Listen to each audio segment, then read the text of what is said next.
Damos la bienvenida al diplomado Humanizando la Atención a las Personas en el módulo número 7, Humanizando la Atención a Personas, Familias y Comunidad. Quien les orienta esta sección, me presento, soy la profesora Diana Paola Betancur Loaiza, enfermera de profesión, con especialización en Administración en Salud y Promoción de la Salud, magíster en enfermería con énfasis en salud familiar, máster en atención primaria, doctora en salud pública. Bueno, vamos a iniciar nuestro módulo con el siguiente contenido. En un primer punto, atención a las personas, todo lo que tiene que ver en el ser, la atención a las familias, que lo llamo el vínculo esencial, y la atención a las comunidades en encuentro con los otros. Para iniciar, empezamos con lo que tiene que ver con las personas. De forma tradicional, hemos trabajado todo lo que es atención en campo o atención en familias o atención en comunidad, pensando primero en ese sujeto, en el sujeto que es activo, en el sujeto o la persona o el individuo, dependiendo de la perspectiva que tengamos epistemológica. Vamos a trabajar más lo que tiene que ver con lo alternativo y de todas formas hacemos una crítica a esas visiones tradicionales que ven a esa persona o a ese sujeto como una persona receptora, receptora de información o receptora de educación. Para la pedagogía popular, en el caso de la perspectiva de Paulo Freire, hay una crítica especial a las personas cuando reciben la información, nosotros depositamos esa información o esa educación y es lo que él llama el modelo bancario, lo cual usualmente no genera mayores transformaciones porque no alcanza a pasar por la concienciación de la persona para que la misma haga su reflexión y pueda transformar lo que ella desea o lo que quiere para su vida. Desde una perspectiva de la justicia social, llamemos por ejemplo lo que nombra Martha Nussbaum en el enfoque de las capacidades o en el tema de las oportunidades, es pensar en qué quieren las personas para su vida, qué es lo que pueden ser y hacer con sus vidas. Pretendemos entonces desde la humanización que veamos a esa persona como un sujeto vivo, como un sujeto autopoiético, teniendo en cuenta Maturana y Varela, que tiene que ver con todo el sujeto que está en constante cambio, que es un sujeto dinámico, que es un sujeto que está en medio de un contexto y que su condición, o como lo hemos llamado estilo de vida, más bien vamos a trabajar siempre es con un modo de vida. Ese modo de vida quiere decir que es la persona en constante relación con su entorno, en constante relación con su contexto.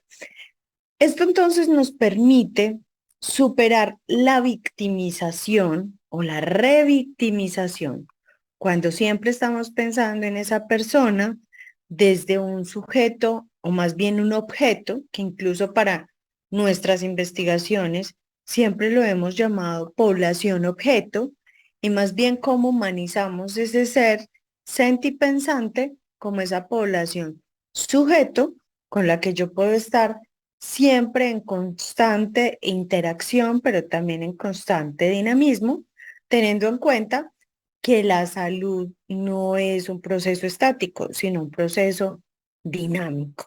Un ejemplo entonces que acá tenemos es cómo nosotros podemos considerar los activos personales. Eso que nos va a permitir centrarnos en lo que la persona puede ser y lo que la persona puede hacer. Vamos a considerar dos perspectivas. Una es la perspectiva sanológica, muy trabajada en Cuba desde el pensamiento complejo con Edgar Morin, y es como la persona puede generar planes analógicos. Esos planes analógicos, ¿qué quieren decir? Lo que las personas quieren transformar en sus vidas y el educador, la persona que lo acompaña, desde un enfoque muy humano, más que intervenir, lo que es una palabra muy agresiva, lo acompaña en ese proceso. Entonces, cuando lo acompaña en el proceso, la persona se siente de una forma distinta, la persona siente confianza en sí misma y va a poder avanzar en su proceso paso a paso, que cuando lo hacemos de forma tradicional, poniéndole una suerte de ejes que tenemos que trabajar como una suerte de receta que hay que trabajar sin perder el control, y por eso es que muchas veces todo lo que llamemos control sobre el paciente no ha tenido, o sobre la persona, porque no siempre tiene que ser un sujeto que tiene algo mórbido, sino un sujeto que también puede estar sano, pues va a avanzar mucho más si él analiza su propio modo de vida y puede avanzar. Eso es desde la perspectiva sanológica, pero también encontramos una perspectiva salutogénica, que es la diapositiva que están viendo en este momento. Deviene del modelo de Antonovsky, la teoría salutogénica, es como pensar en por qué las personas que están sanas, ¿por qué lo están? Y eso nos lleva a un cambio de perspectiva, porque regularmente hemos pensado las personas que están enfermas, ¿por qué se enferman? Y eso nos ha llevado a tener el foco casi siempre en esos factores de riesgo y en esos factores que no permiten a la persona avanzar en su bienestar, en este caso, esta perspectiva. Pero por supuesto hay otras perspectivas más alternativas que se están pensando desde el buen vivir, que es retomar toda esa cultura indígena, o desde el vivir sabroso, todo desde el tema afrodescendiente. Entonces, esto nos lleva a tener una transformación en la forma de ver las personas, y es tener en cuenta esas capacidades, esas habilidades, esos talentos, para poder centrarnos más en esto que en un modelo de déficit, que sería el problema, el factor de riesgo, y aunque siempre van a estar presentes, así hagamos las entrevistas, los mapeos, esos factores siempre van a estar presentes, los vamos a considerar factores de exposición y no tendríamos que centrarnos en ese foco, sino más bien en sus activos, que es lo que a esa persona le va a dar confianza y con lo que va a poder avanzar en su modo de vida saludable o en su modo de vida de bienestar. Pensar a través de sus rutas salutogénicas o sanológicas en soluciones positivas que no generen dependencia del profesional, sino que cada persona tenga su plan y que además genere la ruta de cómo quiere hacer. Eso genera estima, eso genera independencia, pero también la necesidad de ese acompañamiento y de ese diálogo de saberes para saber qué es lo bueno para su vida y esa persona que decide hacer. Para ello vamos a necesitar siempre de equipos interdisciplinarios, de equipos de acciones intersectoriales, que, teniendo en cuenta que el ser humano tiene diferentes dimensiones, no las podríamos trabajar solo desde una perspectiva salud-enfermedad, sino que tenemos en cuenta al sujeto con todos sus determinantes sociales. Para ello hay muchas técnicas que en algún momento hemos trabajado y que las hablaremos también, tanto personales comunitarios y comunitarios, para mapear esos activos que nos van a servir como fortaleza para enfrentarnos a esos riesgos que tiene la vida. Este es un ejemplo, como lo hemos hecho con algunos grupos, en este caso fue de adolescentes, cómo hacemos esos mapeos geoemocionales y tener en cuenta no solo siempre lo que la persona tiene que aprender para su vida, para mejorar. De todas las cosas que la cargamos, porque muchas veces terminamos cargando a la persona con más estrés y eso hace que la persona libere más cortisol y nosotros intentando desde el sector salud o desde algún programa social, ayudándole para que él avance en su proceso, antes estamos retrocediendo cuando las personas nos pueden en algún momento tener temor o en algún momento no nos consideran sus aliados para avanzar en el tema de la salud. Por ello, tan importante tratar el tema siempre emocional con los grupos poblacionales con los que trabajemos por curso de vida.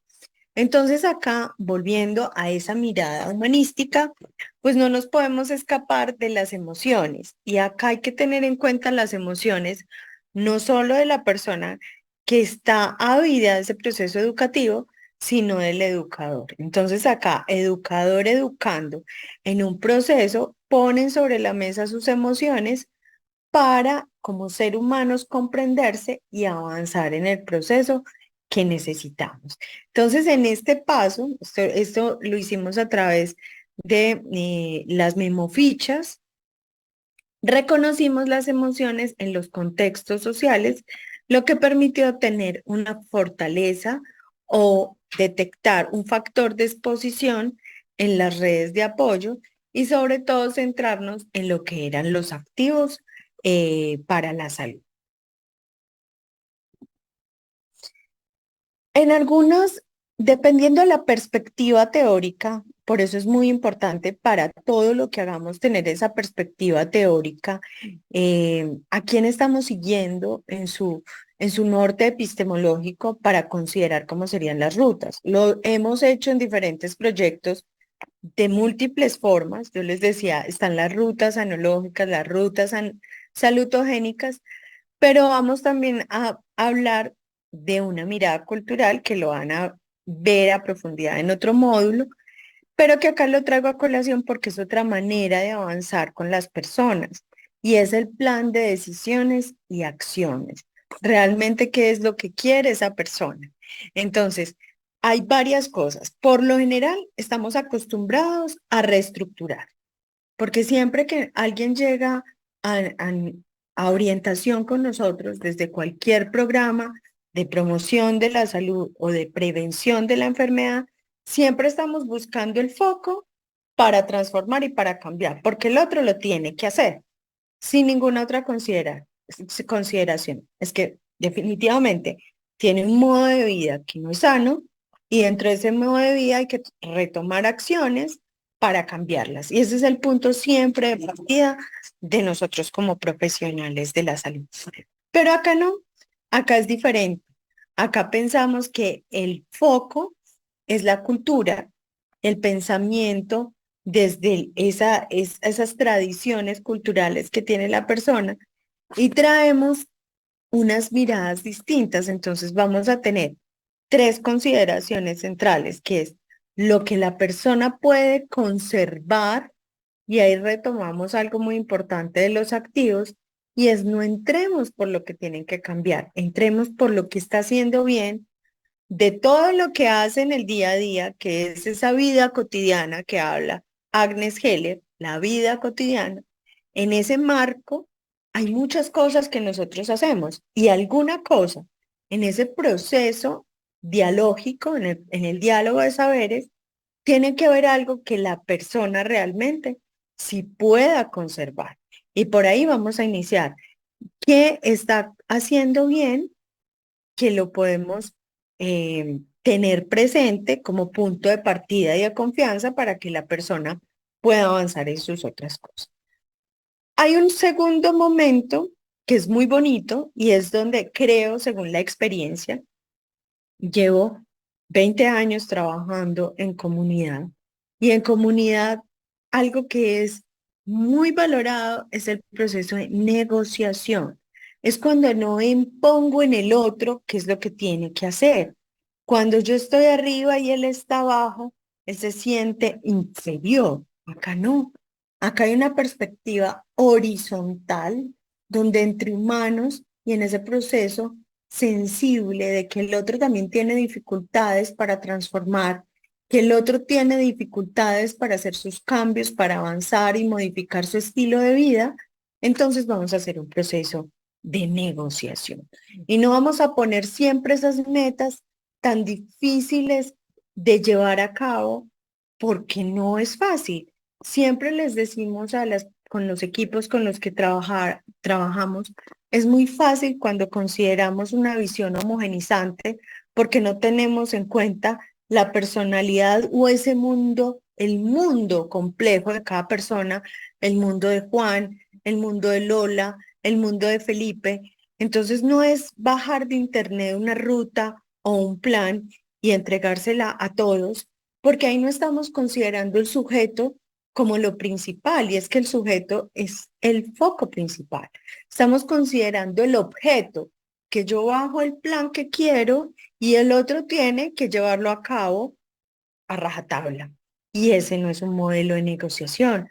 Acá tenemos en cuenta el sujeto, tenemos en cuenta nuestro conocimiento, que nos ha costado muchos años comprenderlo, aprenderlo, también modificarlo por la evidencia científica, pero la forma de llegar a los otros en ese punto de encuentro donde ponemos el diálogo de saberes, tú sabes y yo sé, y acá nos vamos a poner de acuerdo en que podemos negociar, porque si bien es cierto, un tema que ha sido muy central ha sido el tema de seguridad alimentaria, y si bien es cierto que hay unas consideraciones de lo que la persona debe comer, de cómo para estar saludable, cuando llegamos a ese mundo de Juan, que es lo que hoy nos trae en este diplomado, porque es un proceso humanístico, es que Juan no tiene para comprar todas esas minutas que le ha mandado la nutricionista. Por ende,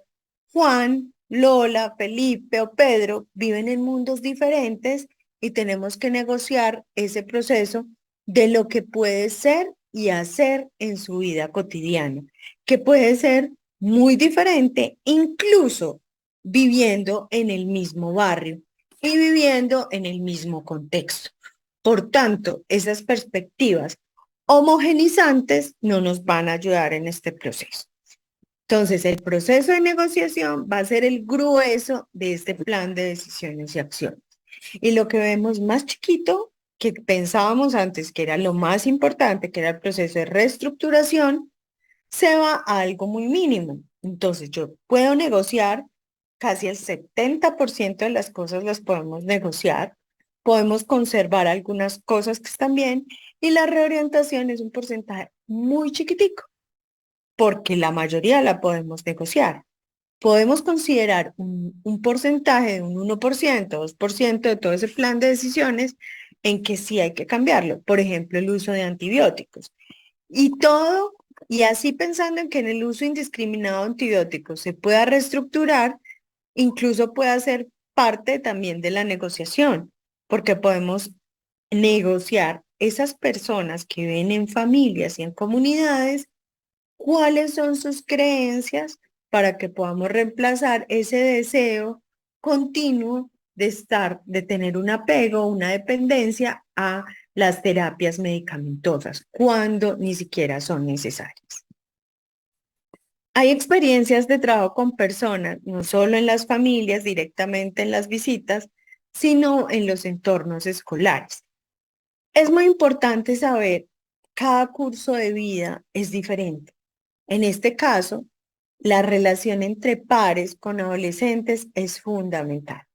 Por más que queramos como docentes acercarnos a estos chicos, ellos, su nivel de comprensión va a estar más cercano a sus pares. Ellos no tienen presente el riesgo, por ejemplo.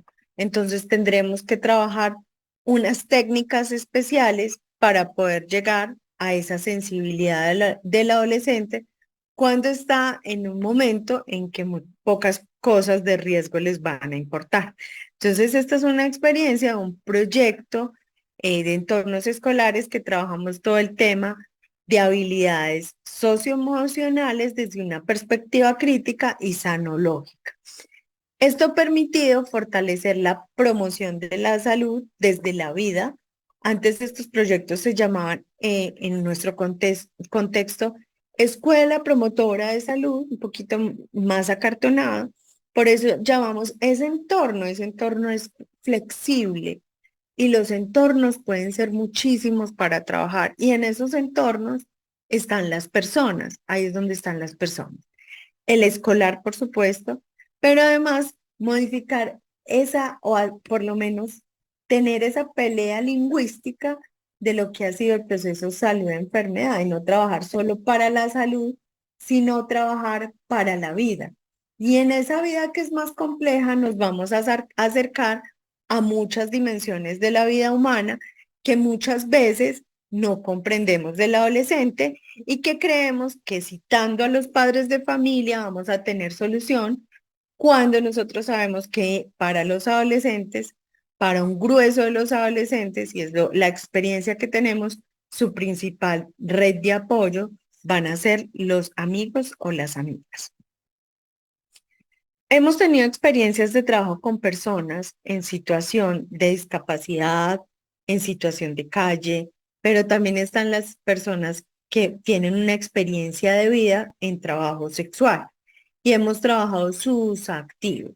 A pesar de que veamos estas comunidades siempre en riesgo, recordemos que antes de estigmatizarlas por algún trabajo en específico, acá tenemos que tener en cuenta que son personas y esas personas tienen todos los problemas del mundo, así como nosotros. Cuando nosotros nos sentamos con ellos o con ellas en el mismo nivel y también les expresamos que tenemos emociones y que también tenemos problemas, que somos tan complejos como ellos o como ellas, van a tener confianza de hablar y de contarnos sobre sus vidas para poder hacer diferentes diagnósticos colectivos y reconocer ese mundo de los otros y reconocer el mundo en los otros de lo cultural, de lo económico, de lo emocional, de lo simbólico, de lo político,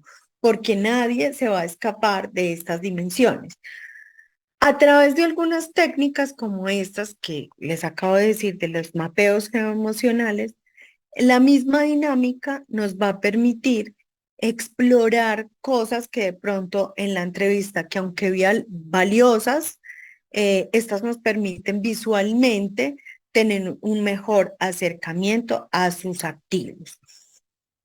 Vamos a pasar a la segunda parte, que es esa atención a las familias en ese vínculo esencial, porque esa persona, primero tenemos que comprender que hace parte de un núcleo y también desde esa visión humanística tenemos que comprender que su familia no siempre va a ser considerada con las personas que viven. Entonces, en ese proceso dialógico de comprensión y escuchar a las personas vamos a dar cuenta quién considera su familia. Por eso esa concepción de familia ha pasado de ser muy estática también, así como el concepto de salud, a una perspectiva muy dinámica. Incluso podríamos decir que no hay un concepto de familia, sino una concepción de las familias, teniendo en cuenta esa pluralidad.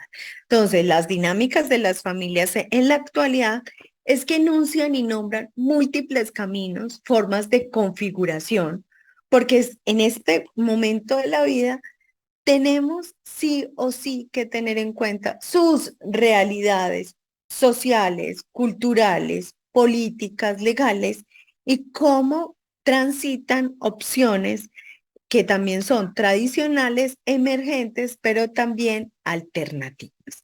Y allí están las influencias también. ¿Las influencias de qué? De la globalización, de esa individualización reflexiva, donde también hemos aprendido, y como les decía, cuando aprendemos, si pasa ese proceso por la conciencia, ya no volveremos a ser los mismos, que ese es el verdadero proceso de la educación. Entonces, esa concepción de las familias las tendremos que ir aceptando, ¿cierto? En esa diversidad. También influyen los movimientos demográficos, las fragilidades institucionales y el reconocimiento de los derechos en el marco de esa diversidad. En ese sentido, podemos decir que las familias se refieren a grupos de personas que más que vivir en un escenario, en un hogar, cuando antes decíamos son los que comparten la misma olla o la misma cocina, vamos a decir que comparten vínculos afectivos, emocionales, sociales, culturales y biológicos y se relacionan entre sí de manera interdependiente y dinámica. Ese es uno de los tantas definiciones, pero que hoy podemos contemplar desde la necesidad de ver esas familias de forma plural. La necesidad desde esa perspectiva humanística de considerar los instrumentos que hemos utilizado para valorar las familias nos lleva a hacer una reflexión profunda. Y es que los instrumentos no pueden ser el fin de nuestras visitas familiares o de nuestro acercamiento familiar. Acá es un llamado de atención para que los instrumentos sean ese puente, esa herramienta para considerar y que no veamos estos instrumentos desde una mirada funcionalista para llenarlos únicamente, sino que realmente a mí me permita considerar y mirar y analizar cómo están comportándose esas familias, pero no cómo se comportan para controlarlas, sino cómo es su dinámica de vida para apoyarlas en ese proceso de salud enfermedad o en ese proceso de lo que quieren ser y hacer en sus vidas, porque cada integrante es de las personas que hemos considerado. Tenemos en cuenta ese familiograma que nos va a llevar a ver de manera gráfica cómo está estructurada la familia, cómo son las relaciones entre sí. Y el APGAR, estos son unos ejemplos de instrumentos, pero hay muchísimos instrumentos. Y incluso la entrevista es una técnica que nos va a ayudar también en esa comprensión. Hay instrumentos como el APGAR que nos ayuda a hacer unas preguntas fundamentales frente a la satisfacción que tiene esa persona con su familia, si se expresan afecto, si responden emocionalmente, si cuando hay rabia, cómo es esa forma de responder o ante esos episodios, de pronto algunos violentos, algunos de rabia, ira, o cómo percibe realmente su familia. Tenemos también el ecomapa, lo utilizamos mucho en el tema de salud familiar y es porque es importante para nosotros saber cuáles son esos recursos extrafamiliares que tienen para poder avanzar en el proceso. Muchas veces no siempre son las personas, como les decía, con las que viven y tenemos que buscar personas de afuera para generar esos procesos de avance. Entonces podemos encontrar recursos en el trabajo, en el sitio donde viven, en los familiares que tienen lejos, cerca, en la institucionalidad, en los amigos o en la espiritualidad con los temas de iglesia o de algún programa del cual estén participando.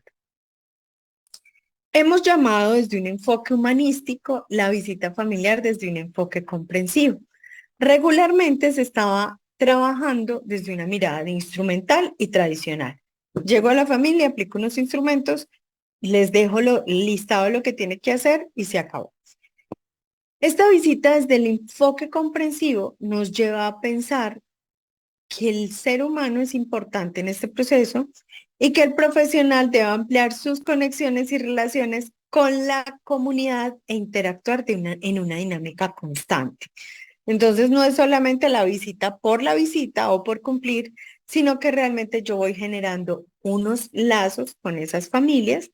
Esto se va a enmarcar en el ámbito comunitario que reconoce de manera articulada y holística la presencia del todo en las partes desde ese pensamiento complejo. Se destaca la necesidad de un abordaje cultural, dado que fomenta el respeto por los saberes populares, porque en esas familias están los diferentes sujetos de cuidado, los diferentes sujetos de los cuales también yo aprendo el otro aprende, aprendemos juntos.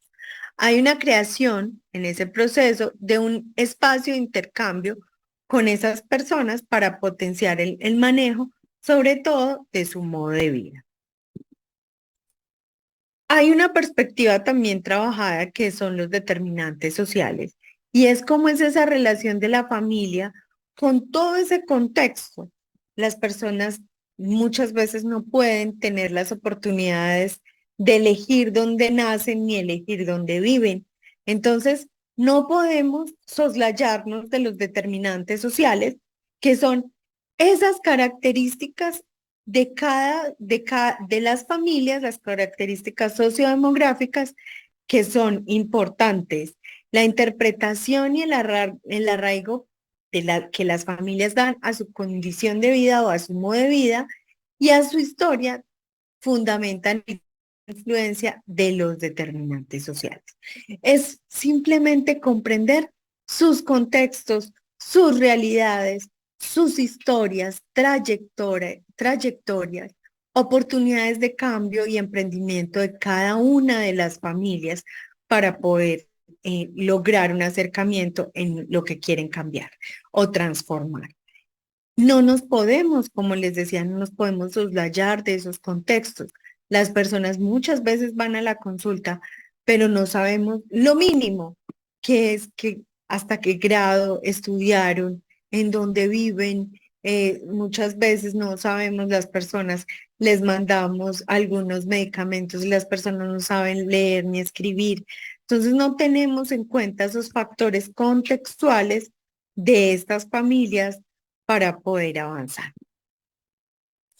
Acá podemos considerar también los activos, no solamente de las personas, sino los activos de la familia en consideración de la importancia que tienen los territorios, porque es fundamental considerar las familias donde viven, porque esos territorios, más que un espacio geográfico, que es el barrio, que es el estrato, son las realidades complejas. En esas realidades complejas podemos encontrar las relaciones económicas, que son los recursos que tienen en ese barrio, esas redes de conocimiento, esas redes de mercado, porque es ahí donde las personas tienen el acceso para alimentarse. Muchas veces es en la tienda del barrio donde puede comprar. Las relaciones culturales que han, no solamente tenemos muchos barrios con familias migrantes también que traen saberes y tienen tradiciones culturales de otras partes y que han tenido rupturas y que hay rupturas de lazos con sus familias, pero que también vienen con unos dolores de lo que han vivido por ese desarraigo o porque es un desplazamiento, ¿cierto? Entonces, hay que considerar estos desarraigos, estos destierros, a donde llegan nuevamente o podemos encontrar barrios tradicionales donde siempre viven las mismas personas, pero de eso se trata de conocer los territorios. Por eso muchas veces cuando hacemos los mapeos, que no solamente son personales, sino que también conocemos la historia de donde, del barrio, ¿cierto? Entonces nos damos cuenta las familias realmente qué territorio habitan.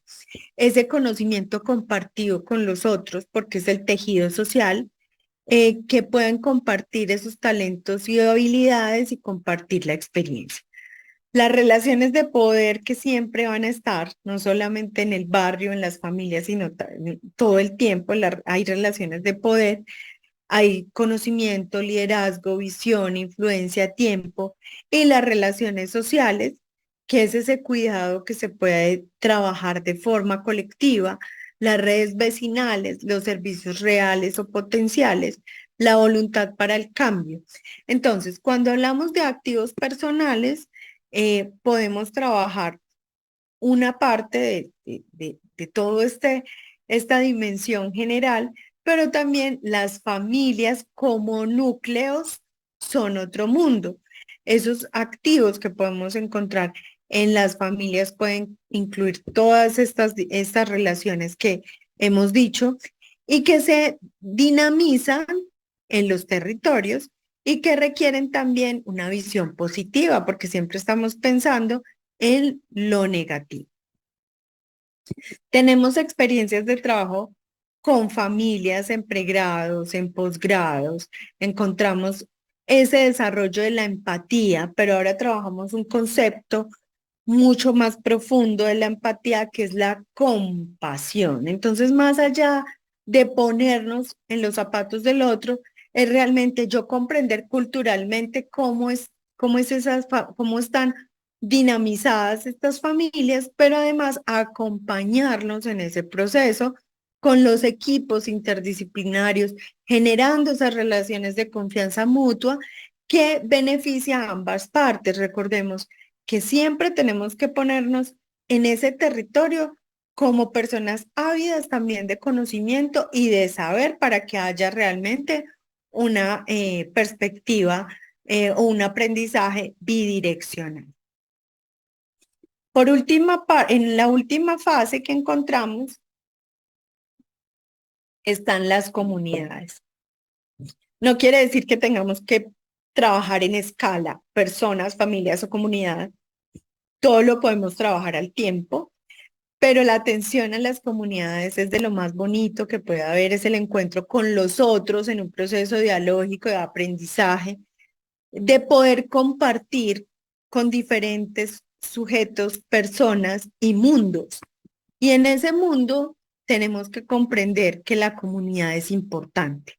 Cuando nos referimos al concepto de comunitas, podemos citar, por ejemplo, a García, que implica la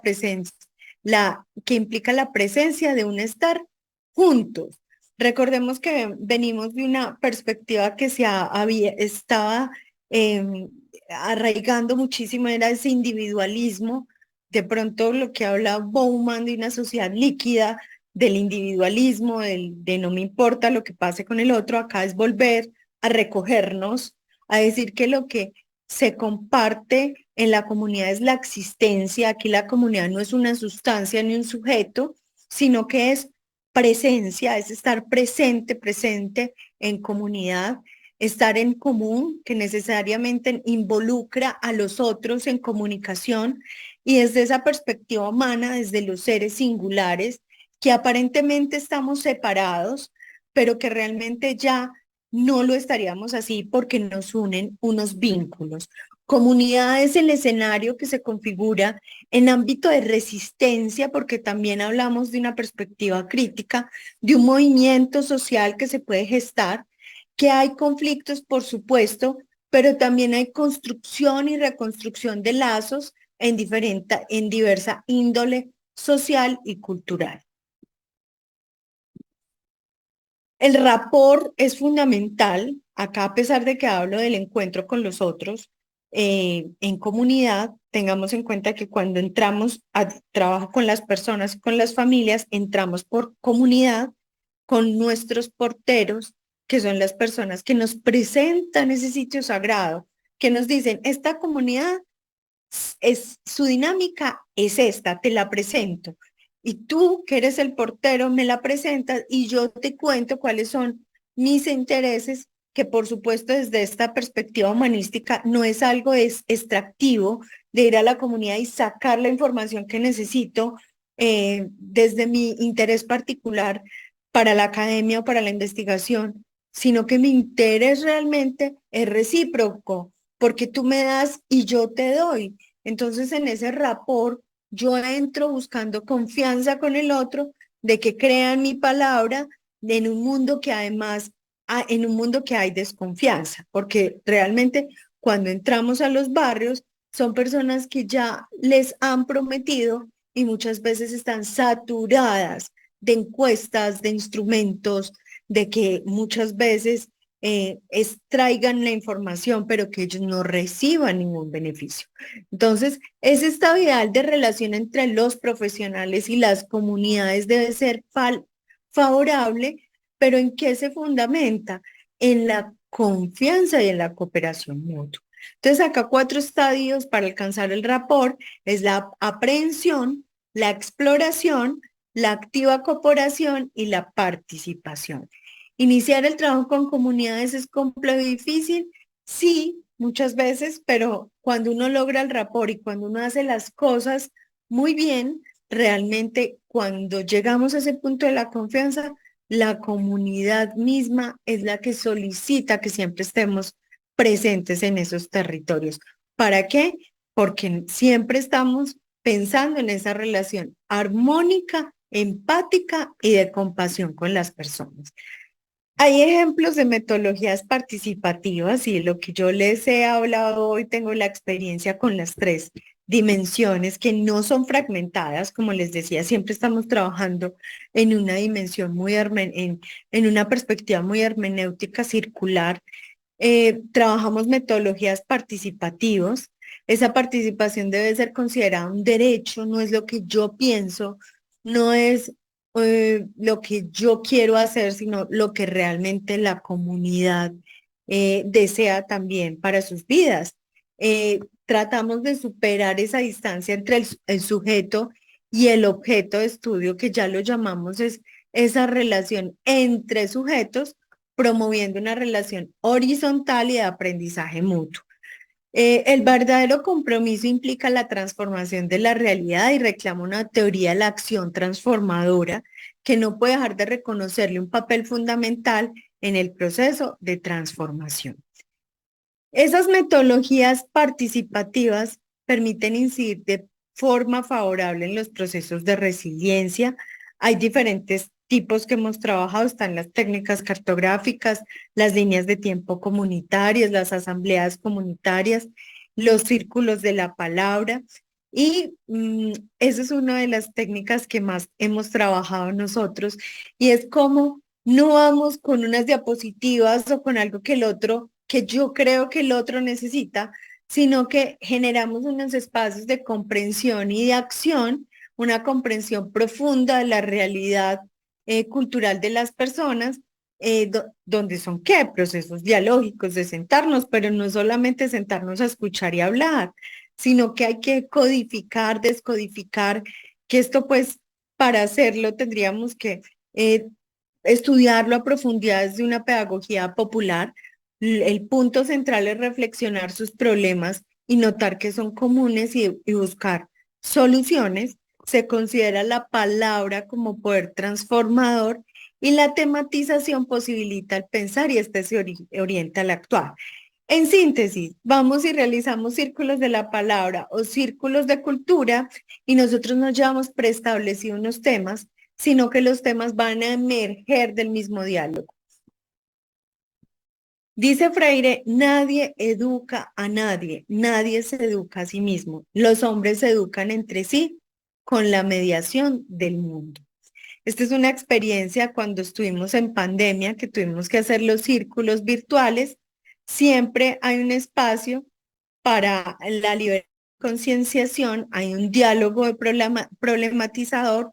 Muchas veces hemos tenido círculos donde volvemos a los mismos y los mismos problemas, pero hay que buscar las situaciones límite y el educador tiene que tener esa habilidad de poder avanzar buscando el llegar al punto de la situación límite para encontrar soluciones y generar temas generadores. Se puede decir que es necesaria en este contexto la ciudadanía como esa práctica social que se fundamenta en la capacidad que tienen los sujetos para empoderarse del espacio de lo público, construir lazos de afinidad con los territorios y con las personas que lo habitan, establecer acuerdos, así como yo establezco negociación en ese proceso dialógico de plan de decisiones con las personas y las familias. Acá es establecer acuerdos en los territorios de convivencias para habitar esos espacios, y así como yo estoy con las personas y las familias pasando un proceso de pronto, como ejemplo, enfermo a sano, los territorios también. Hay territorios que están enfermos y que a través del trabajo comunitario pueden convertirse en territorios que sanan. Hay que valorar la alteridad y reconocer al otro como un igual al que se debe valorar en su dignidad. En este sentido, la ciudadanía se construye en la medida en que los sujetos reconocen el lugar de sus actuaciones en el espacio de lo público y de lo privado. Estas experiencias de trabajo en comunidad, este es uno de los proyectos que es Huertas Comunitarias, un buen camino para el buen vivir. Los habitantes construyen sus territorios, siembran, cultivan, riegan, reciclan, realizan compostaje, pero además se cuidan, ¿cierto? Tienen actos de cuidado propio entre ellos y reproducen lo que la huerta como medio les produce y les enseña. Hay otro proyecto que es Itaqueras, que es con comunidad vulnerada, mujeres vulneradas, que trabajamos como emprendimientos. Es el proyecto Itaqueras, de problemas a poemas, de ver ese río como la posibilidad que yo tengo para generarme daño y más bien pensar en un momento en que del río me río y pueda resignificar esos territorios, pueda generar estrategias de emprendimiento como un medio para crear oportunidades para mejorar la calidad de vida. Para esto se requiere el reconocimiento territorial a través de perspectivas culturales y a través del dinamismo con gestores comunitarios. Este es el módulo que he querido compartirles a ustedes de la experiencia tanto de docencia, investigación y proyección con personas, familias y comunidad. Muchas gracias.